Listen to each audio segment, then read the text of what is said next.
pag-i-steam ko ng eggs at yan nga, nilagay ko na dito sa may ano. Ayan.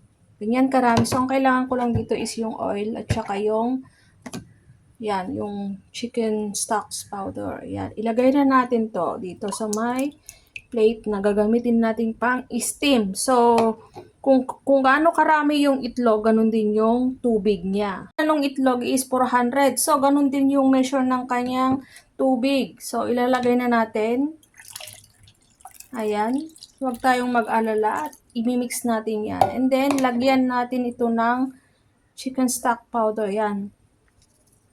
Pwedeng 1 spoon yung ano, ito, yung gamit ko.